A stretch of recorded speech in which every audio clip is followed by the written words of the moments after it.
Je rêvais d'un autre monde où la terre serait ronde, où la lune serait blonde. Bonjour Marie. Bonjour Thierry. Il a fallu que Grégoire vous accompagne, hein. Ça c'est terrible. Marie Voilà. Mamjoglou qui va nous parler d'un projet, enfin c'est en route hein, en Angleterre, c'est Radio BBC 4 qui organise ça et qui met en route ce processus, l'histoire orale d'un pays. Les historiens racontent, écrivent, mais nous-mêmes, nous pouvons être les témoins et raconter l'histoire de notre pays. Et c'est une superbe idée. Ben, oui, je trouve aussi. Et on peut la retrouver dans Courrier International de cette semaine. Je vous invite d'ailleurs à lire l'article à la page 51, où effectivement, eh bien, les Anglais nous parlent d'histoire orale parce qu'il y a une nouvelle émission qui est diffusée sur la BBC Radio 4. L'idée, elle est très simple. Ce sont des inconnus qui enregistrent leurs histoires personnelles via le site de l'émission. Donc des extraits sont repris et diffusés à la radio, bien sûr.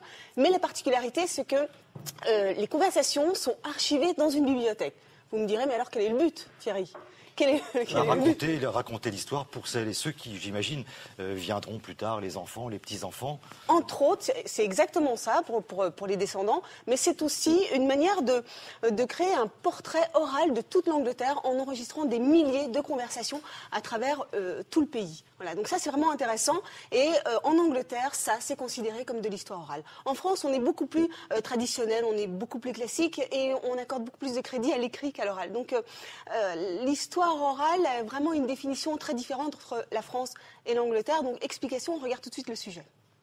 Marie, est-ce qu'on peut se poser la question avec Grégoire Tournon, comment est-ce qu'on procède pour justement enregistrer et faire parvenir cette conversation qui ne sera pas la conversation c'est pas le café du commerce, hein, c'est vraiment une conversation sur un sujet précis. Sur des sujets de la vie quotidienne qui sont effectivement très sérieux. Ça peut très bien être la maladie, l'adoption, la guerre, la déportation. Enfin voilà, on est vraiment dans une conversation très intime entre des membres d'une même famille ou des amis, toujours deux personnes. L'une d'entre elles va forcément poser la question. Donc c'est très simple à faire. Le site internet montre exactement comment il faut faire. Donc toute personne peut le faire de chez elle sans problème. Donc il n'y a pas une tierce personne, il n'y a pas un historien ou un journaliste qui va venir vous interroger. C'est pour ça qu'il y a une vraie intimité qui se crée en fait entre les deux personnes parce qu'il n'y a personne d'autre sauf elles deux. Donc elles vont parler de sujets qui ne sont pas forcément faciles à discuter. Voilà. Bon, affaire à suivre. En tout cas, c'est dans Courrier International, hebdomadaire formidable qui permet d'avoir un regard un peu plus vaste sur ce monde qui va et qui vient. Marie Mamjoglou, vous vouliez donner des précisions. Tout à fait. À lire également un projet de taxation sur une certaine catégorie de population masculine. Ça se passe au Japon. Vous, par exemple, Grégoire, oui. vous en seriez totalement dispensé parce que c'est une taxe sur les beaux gosses. Ah, Voilà. merci, ça fait plaisir.